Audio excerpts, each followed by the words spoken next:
Welcome to MenopauseWize, your go-to podcast for all things evidence-based in the menopauseverse.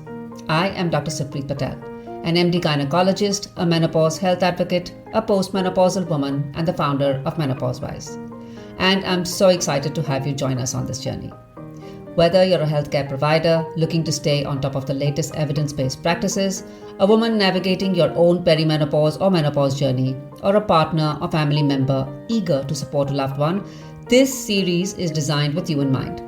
Our mission through MenopauseWize is to close the menopause knowledge gap by bringing you the latest research, expert insights, and practical advice, empowering you to make informed decisions about menopause and perimenopause. Hello, and welcome to today's episode of the MenopauseWize podcast on creatine supplementation for women reaching beyond muscles. Joining me today is Dr. Darren Candow. Dr. Candow is the professor and director of the Aging Muscle and Bone Health Laboratory in the Faculty of Kinesiology and Health Studies at the University of Regina, Canada. His work focuses primarily on developing effective lifestyle interventions involving nutrition, including creatine and physical activity. His internationally recognized program and over 125 published papers highlight the depth of expertise he brings to today's conversation. So, Dr. Candow, I have read a lot of your published work on creatine and am a huge fan and so excited about having you here today. So let's get started with the basics. Okay. What is creatine? Yeah. Is it normally present in our body, in our Mhm. foods? If you can tell us more about the molecule. Yeah, you're correct. It's simply a nitrogen-containing compound we're naturally making in our bodies. We primarily make it in two areas, the liver and the brain. And we only are making a very small amount, about 1 to 3 grams a day. That depends on a lot of genetic variability. We can consume also a small amount in the diet, but there is a bit of a caveat. So it's only primarily found in animal-based flesh. So if you do consume seafood, red meat, or poultry, you're getting a small amount there. So the issue comes out, what if you're a vegan, a vegetarian, or emphasizing a plant-based diet? Are you getting any or a small amount depending on preference? So at the end of the day, through diet and or synthesis, we're probably having a net increase of only a few grams, maybe 1 to 3, depending again on those variables. And that's why we consider creatine to be almost conditionally essential. There's mountains of evidence to suggest that a little bit more can have some substantial beneficial effects. And when you say beneficial effects, we've often associated creatine with the male athlete or Yes. bodybuilders. Yeah. And now we have some evidence saying the impact goes far beyond just the muscle. So if we could start off with, if you could explain to us what it does in the muscle, creatine Yes. supplementation, and then we can talk about some other tissues as well. Yeah, you're right. All the original research were in young biological males and wanting to get bigger, stronger, faster. And females have the exact same muscle physiology. And of course, we'll talk about bone and brain. But really, at the end of the day, creatine is there to sacrifice itself to help maintain the energy currency of our cell called ATP. So when you're doing explosive movements, weightlifting, sprinting, running, even some activities of daily living, ATP is being used and recycled quicker. And we hope that we can maintain that recycling a little bit more. And that's where the most robust evidence with creatine comes into play. Creatine simply donates a phosphate group to help maintain ATP levels a little bit longer, not a lot, but a little bit longer. So maybe the individual can run a bit faster, do a few more repetitions. That's from an ATP perspective. It also helps recover ATP quicker. So that might allow you to perform more work in maybe the second or third sprint or run, or on, if it's a leg press, the second or third set there. That's probably the biggest mechanism why creatine was become so impactful to help maintain energy. But from a muscle, bone, or brain perspective, we've now sort of introduced about 9 other mechanisms of why we think it has these profound benefits. And from female perspective, we're starting to see benefits from pregnancy, which we never thought in our wildest dreams, going from Olympic athletes to pregnancy to the fetal development, all the way up to postmenopausal females. So it has exploded since 1992. And it's nicely shifted just from young males to pretty much anybody on the planet. There's research in all areas to have some benefits. And I read one of your papers on the use of creatine in women across the lifespan. Right. If you could tell us more about, because our audience is mainly women in midlife and Yes. postmenopause, if you can Okay. tell us more focused on that age group, how does it benefit us? Yeah, unfortunately, we always leave out the area from 40 to 49 years of age. I don't really know why. We always choose young individuals, 18 to 30, and then we skip right to menopause. And I have an excellent colleague, Dr. Abby Smith-Ryan, who's sort of have a few studies on this perimenopausal transition. But there's a number of things why we think creatine, likely in combination with exercise. So that's a really important thing for your viewers. Creatine can have some small benefits without exercise, but if you do add in exercise, you're going to get profound other benefits. So the biggest ones come from, we'll start with muscle. So in combination with exercise for females, creatine has been shown to increase lean body mass. And that's important because we think half of lean body mass is muscle, and that's the biggest area for glucose disposal. So potentially offsetting type 2 diabetes or metabolic syndrome as we get older. So it improves lean body mass, some small increases in regional muscles, such as the bicep or tricep, quadricep there. But I think the most robust evidence, especially for your viewers, is that it improves muscle performance. So clearly it improves muscle strength, endurance, and power. And those are really important to live longer, free of disease, increase functionality, and performing activities of daily living. It also speeds up recovery from exercise. That might allow the individual to help maintain the frequency of training, which we know is really important. So those are the biggest areas from a muscle perspective. Just as important, it also improves functionality, your ability to do sit to stand or some functional assessments, which are really important as we get older. Maybe improving the ways to get off the toilet, out of bed, out of a bathtub as we get older. They're critically important. So again, all those benefits primarily come with exercise. And when I say exercise, it is weight-bearing exercise that seems to unlock the potential. Some emerging research for postmenopausal females especially is in the bone health area. And there's been a few long-term randomized control trials done. And I'll just pause for a second. When I talked about skeletal muscle, the dose is not very high. You can get benefits from anywhere from about 3 to 5 grams a day. When we transition into bone, we think the lowest dose shown to have some benefits is about 8 grams all the way up to about 12. So, and I'll talk about, as we conclude, maybe one of the best overall dosing strategies to use. But for postmenopausal females, we've actually seen that creatine in combination with weight training, at least a year, has been shown to reduce the rate of bone mineral density loss in the hip region. That could have profound benefits later on in life. If you were to fall, maybe the bone is stronger, you may not break it. And in males and females, postmenopausal females and males over 50, it's been shown to improve areas of bone strength as well as bone structure. So we haven't shown it to decrease the rate of falls or fracture, but we just don't have the data, 20, 30 years from now to say, hey, did the skeleton hold up? But I think by improving muscle and or bone, I think those are really important facets for musculoskeletal health for the aging body. And then, of course, we transition into brain health, and some of the best lines of evidence for creatine with and without exercise is improving incidences of memory and cognition in the older population. So it's gone from just bigger biceps to a whole body perspective. And for those listening, if you're interested in pregnancy or fetal development, Dr. Stacey Ellery from Australia is the world's leader there, and she's showing some really interesting, unique data there. So it's gone from an exercise ingredient to a whole body health perspective. And that is so exciting. Yeah. I did read some of your research on the potential mechanisms through which it can impact the brain, and I think what intrigued me was the use in deprived states. Yes. I did experiment with it recently. I was jet lagged because I was traveling back from Mumbai, and I said, okay, let me pump up the dose. So could you explain a little bit of that as well, please? Yeah, so the best lines of evidence come when the brain is metabolically stressed. So sleep deprivation, jet lag, your dog got up at 3 in the morning to pee, you had to let it out.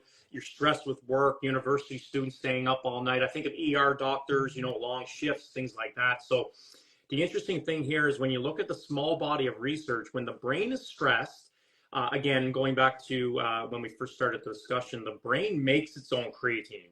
So it may not need anything in circulation when it's not stressed, But the best lines of evidence come for when there is a metabolic stressor, it may rely on what's in circulation.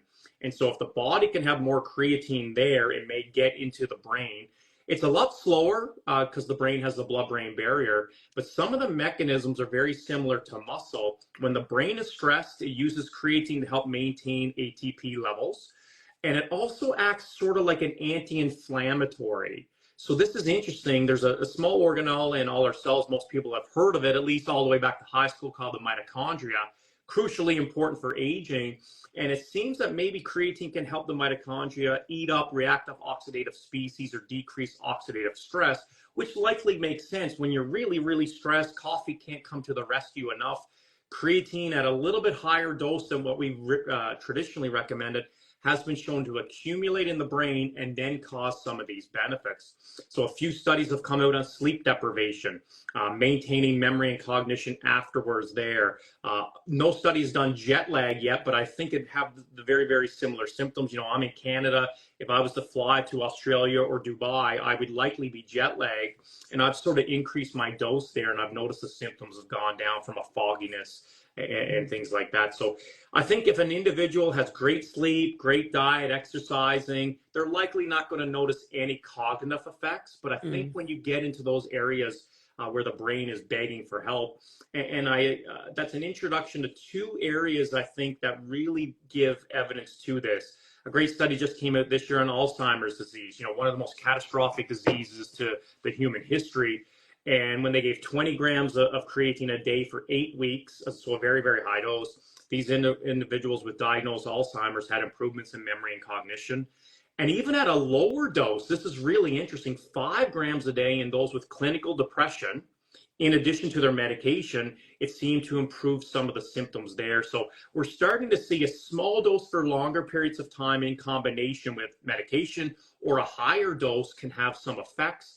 The safety profile of creatine is exceptional, and that's why a lot of individuals say it's the safest, most researched ergogenic aid that we have today. Right. And when you say safety, is there any category, you know, because a couple of questions come up, especially, and I think some of them may be myths. The first one is the commonest one that I hear very often is hair loss and creatine. Yes. And yeah, if you can, So if people can that. see me, if you can see me, everybody's like laughing. But this goes back to the original rugby study about, Jesus, almost 2 decades ago now in South Africa, where they gave young biological males, very active, about very, very high dose of creatine, about 25 grams. And they did a crossover design, which is very powerful. But the interesting thing is when they did the high dose part of creatine, they noticed a hormone called DHT, or dihydroxytestosterone, go up. But the interesting thing is, although the hormone went up, they did not measure any hair thinning, hair follicle loss, or alopecia. When they took placebo, the hormone did not rise as much. And as a medical practitioner, you know, you have a low end on a range and a high range. This hormone stayed within the physiological range. It's no different than measuring blood glucose or cholesterol. But everybody saw that and said, oh, I can't take creatine because it's going to cause hair loss. And that's certainly not what was assessed. But I'm happy to report just this year, a great group looked at 5 grams of creatine for several weeks in young males, and they actually measured DHT, but then they went a step further and actually measured cross-sectional area with the dermatologist and hair number and thinning, and there was no detrimental effect of creatine there. So we can only conclude that 5 grams of creatine has no effect, but we don't expect any other adverse effects there as well. And what were the DHT levels impacted in this recent study? No, they weren't. So again, it might be that super high dose could have had an effect just on the hormone. Of course, no follicle measures were assessed there. And testosterone levels, free and bound, were not affected either. Yeah, because DHT, as I remember from lab tests, has a really wide range. It's a really wide range. Yeah. So it's difficult to, just to say. But okay, so then the other myth, or the other sort of concern that I hear often is creatinine. So does creatine affect our renal function? What do you have to say about that? Yeah, a lot of people get this confused because when they go to their doctor, the doctor only checks off a box called creatinine and then EGFR, and they never measure something called creatine. So a little bit of basic physiology: when you consume creatine through the diet or you're naturally making it, the molecule will typically go in demanding cells, and about 95% is stored in our muscle. But once it's in our muscle, it becomes phosphorylated. In other words, through a chemical reaction, it gets a little bit bigger, and therefore we consider it locked in. And when it's metabolized to help maintain our energy, it's non-enzymatically released from our muscle, not as creatine, but creatinine. And so this kind of makes sense why you should expect an acute or really short-term elevation in creatinine. So if you're on creatine and you're going to your doctor, make sure you tell them that, because your creatinine levels might be slightly elevated. And they use that as an indication of kidney function. So if your creatinine is elevated, that could be a false positive that your kidneys are not clearing it properly.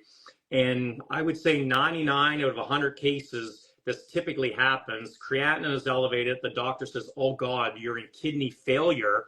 They simply go off creatine and their kidneys are fine. So you know it had nothing to do with the tissue. It was just the metabolism of creatine. Again, I'm not a medical doctor, but this happens time and time again. So all I can say is if you're thinking of increasing creatine through your diet or a supplement, please let your GP excuse me, or nephrologist know that you're on a supplement that'll likely elevate your creatinine levels. Mm.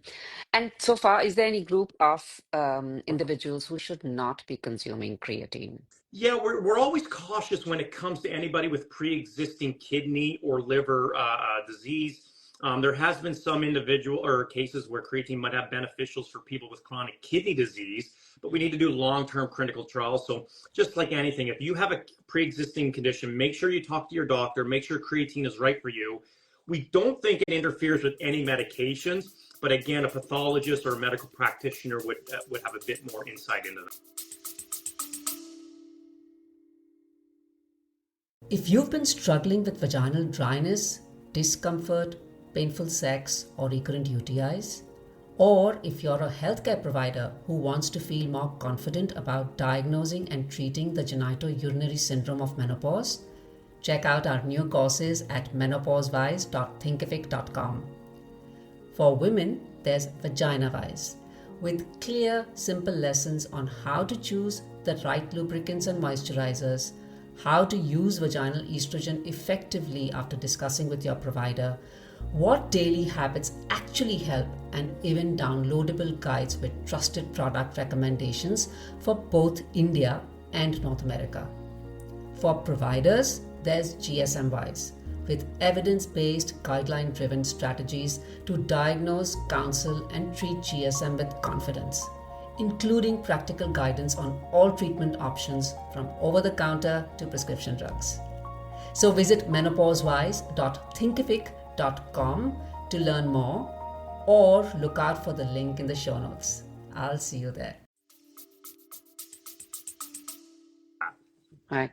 And you mentioned the use of creatine in individuals with Alzheimer's, which Yes. brings me to the question about the use in older individuals. We're Yeah. talking about women postmenopausal who have perhaps not been on hormone therapy in the past, and they're constantly worrying about osteoporosis. Right. And I'm not saying creatine is a solution for osteoporosis, but it's like you're hanging by a straw, and Right. anything that can help your bones Yes. at that stage. So is there an upper age limit for the use of creatine is my question. Yeah, it's an excellent question. So we haven't looked at an upper age limit, and we also haven't really focused on those with diagnosed osteoporosis or frailty. So we've primarily looked at healthy older females with postmenopausal, and obviously at least without hormone replacement. So there's no maximal range. I think where we endogenously synthesize this, I think it's something to at least consider. If the effects on bone are there, they're very, very, very small. So I can't reiterate that enough. You should not expect really large effects like a bisphosphonate or any other type of medication. But we're now considering, exercise is one tool in the toolbox, and creatine could be one tool in that osteoporosis therapy toolbox. Again, think of the effects. If they are there, they're very, very small, but sometimes we're liking even small beneficial effects. Absolutely. And as you mentioned, it may improve our power. So for someone, could it mean for a woman who's unable to get herself off the chair, could it mean improvement? Yes. And that's where we start to see from the WHO, measures of sarcopenia. The functionality is crucially important for you living longer, free of disease, and independently. in your own dwelling. And so some of the best meta-analysis have looked at creatine and exercise have improved gait speed, which is walking ability. But that sit to stand comes into play. You know, a young individual might say, I can get out of bed, off the toilet, out of the bathtub very easily. But for balance, agility, as we get older, those are basic tasks of functionality that seem to improve a little bit more. And we think maybe creatine can just give you an extra small benefit with exercise to cause some of those improvements. So maybe carrying groceries around or you know, doing things around the house or performing physical activity gets a little bit easier. Maybe that would encourage people to exercise a little bit more often. And we think creatine, again, have the effects are there. They're not really large, but I think it is something to consider for healthy aging perspective. And I guess it's also low-hanging fruit in that sense, right? Yes. There's so many other supplements that we are consuming on a daily basis. Right. But coming to how to consume it, what's the best Yes. molecule to consume, Yes. and how does one consume it? Yeah, great question. So there's a lot of noise out there. And so what I'm about to say, when I say creatine, I'm only referring to the basic, the original creatine monohydrate. I think anybody that's considering creatine, only focus on creatine monohydrate for three reasons. It's the safest, it's the most effective form of creatine. And when it comes into the body, monohydrate meaning a water molecule linked to creatine, the water obviously dissolves in the GI tract. So that inbound intact molecule of creatine is nearly identical, if not, it is identical to what the liver and brain is making. And that's likely why the safety profile is so good. For the viewers, the good thing is the timing of creatine we don't think plays a major role. It does need to accumulate, unlike caffeine, where most people like to take it an hour before they do something strenuous. You can take creatine in the morning, before you work out, during your workout, after, or going to bed. Dosing is a little gray area because we have muscle, bone, and brain. But I think if anybody's considering it, I would use a little bit of caution. Start with the lowest, most effective dose and see how you feel. And that's as little as 3 grams a day. You can mix that in your yogurt, put it in water, juice. If you can put it actually in caffeinated beverages if the caffeine dose is less than 300 milligrams. So I think start out with about 3 grams a day. That would be maybe half a teaspoon at best. And do that for about 7 days. You could actually do it for 28 days, and that'll get your muscles totally full. But if you want to speed up the process, I think you could do 3 grams for about 5-6 days, see how you're feeling, move it up to 5 grams. But I will say I'm a proponent of looking at all the data from a muscle, bone, and brain perspective. I think about 10 grams or more is the average dose that is shown to be effective. We don't know if 10 is the best. And you don't have to take it all at once. You can take a few grams in the morning, a few grams with lunch, a few grams later. If you want to take a bolus dose of 10 grams or more, you can. Studies have shown benefits to either. So I think the nice thing with creatine, it doesn't taste like anything. It mixes up very, very well. You can put it in food. Whatever's the most convenient for you is something to do. I will do a little bit of caution. If you're taking 20 grams a day, especially for females, you may expect 2 things in the first week. And I think that's a myth why a lot of females do not take it. They likely will expect an increase on the scale. So creatine is osmotic. It takes water with it. It likes to store it away. So if you take 20 grams, which is an athletic loading phase or a dose used in a lot of clinical populations, you're likely going to see the number on the scale go up by about 1 to 3 kilograms. But rest assured that number subsides over a few weeks. Or you may get a bit of GI tract irritation during that first week. So that's why I like to say start with a low dose, see how you feel. You're not going to get any water retention at 3 to 5 grams a day and likely no adverse effects. Right. I remember initially, maybe around, this was like 6-7 years ago, I was introduced to creatine thanks to my son who had started going to the gym then. And I was looking at the molecule with a lot of suspicion. Yes. And then but I'm grateful for him trying to push that because it exposed me to something that I was ignorant about. Right. There was a lot of information on loading and then loading with 20 grams and then gradually increasing it. Is loading really important? You said start small. Yeah. We're not loading anymore. Is that how it works?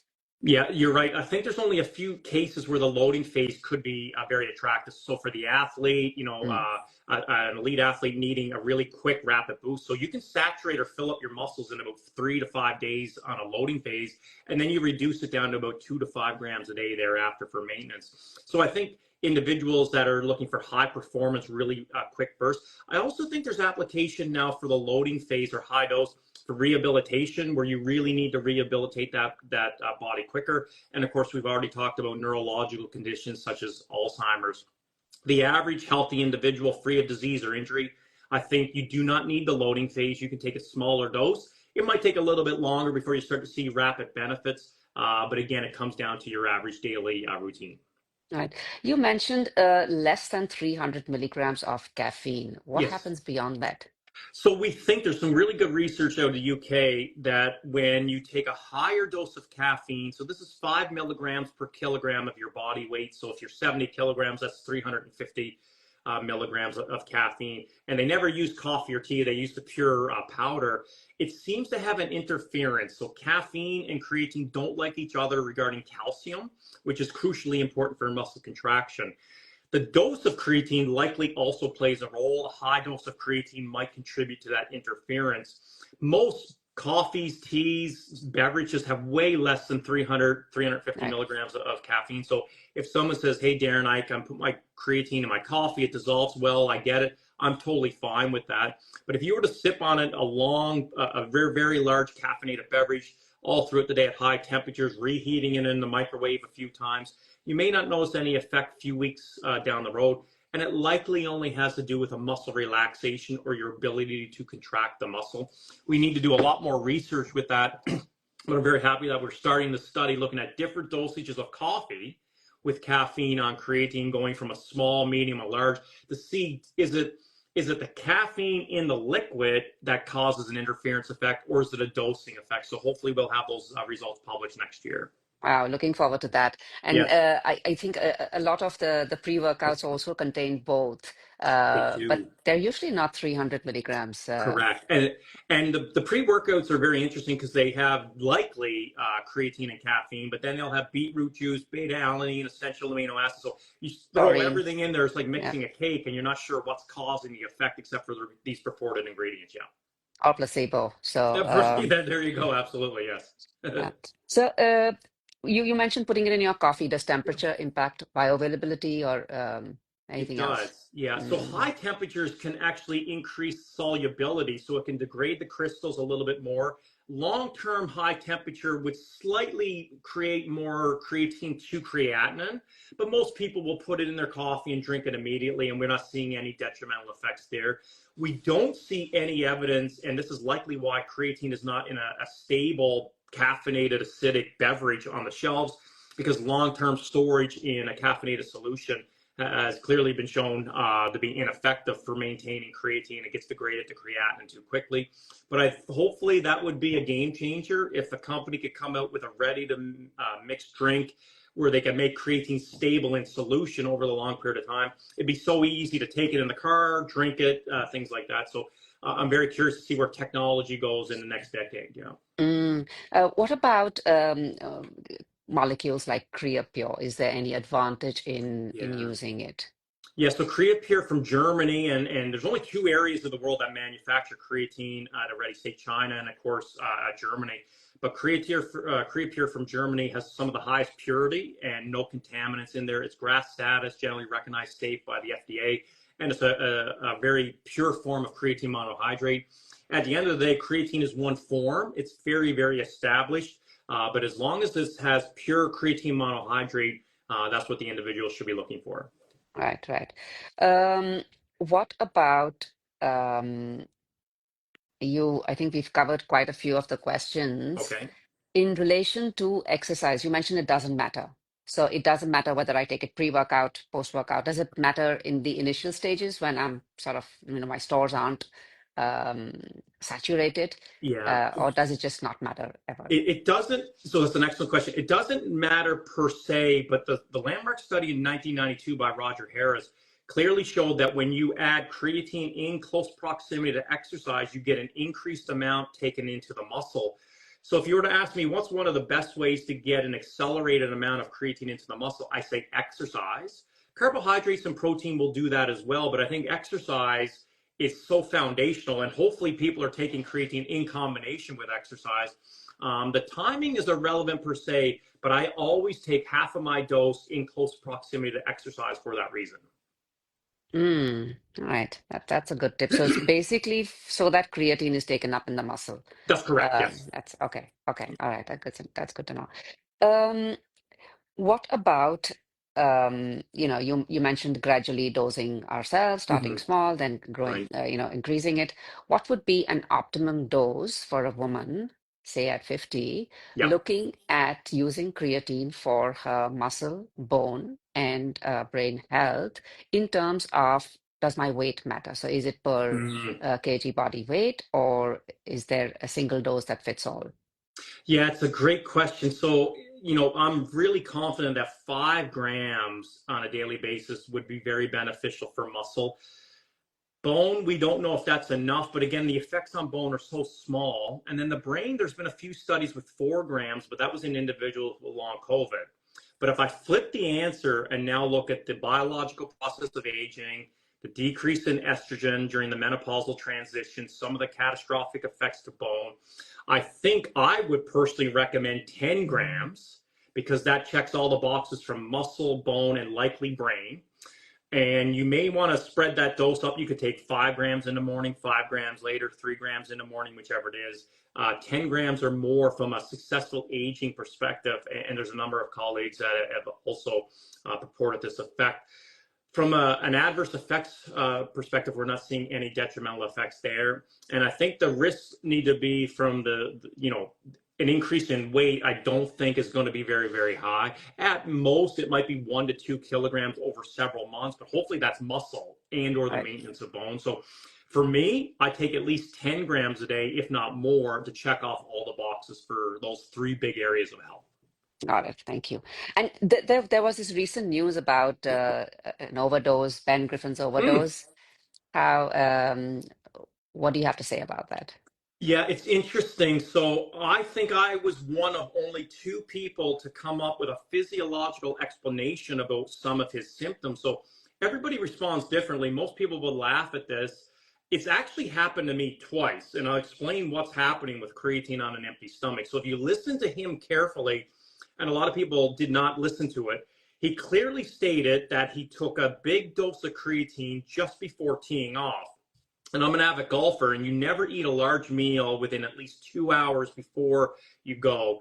And so if you take his words to truth, he probably took about 15 to 20 grams on an empty stomach.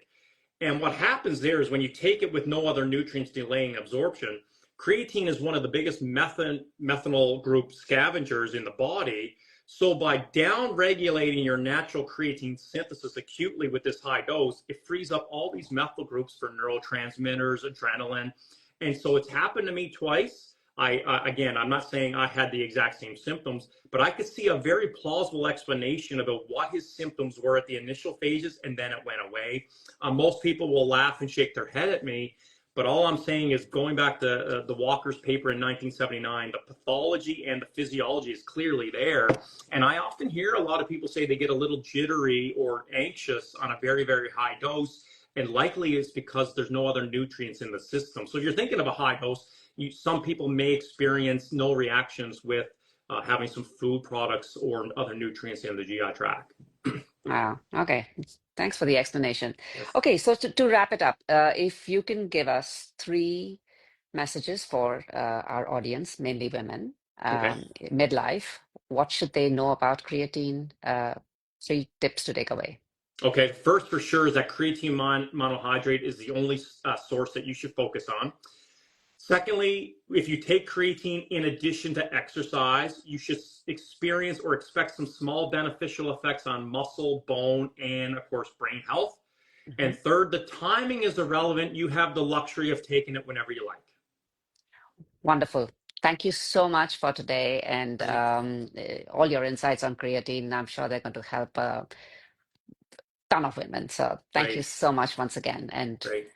Thank you. Thanks so much, Darren, for Totally this. fine. And Thank you so much for your time. All the best. Thank you. Bye-bye. Bye-bye. Okay, bye. Thanks again for tuning in to MenopauseWize. Stay informed, stay empowered, and I'll see you in the next episode as we continue to navigate the menopause journey together. If you're a healthcare provider interested in collaborating with us or have insights to share, we'd love to hear from you. Please email us at info@menopausewize.com. That's wise with a Z. And before we go, a quick medical disclaimer. The information provided in this podcast is for educational and informational purposes only and is not intended as medical advice. Always consult your physician or a qualified healthcare provider before making any decisions regarding your health or any medical treatments discussed in this podcast. While we strive to provide accurate and up-to-date information, this podcast does not replace professional medical consultation, diagnosis, or treatment. If you have any concerns or symptoms that require medical attention, please seek advice from your healthcare provider.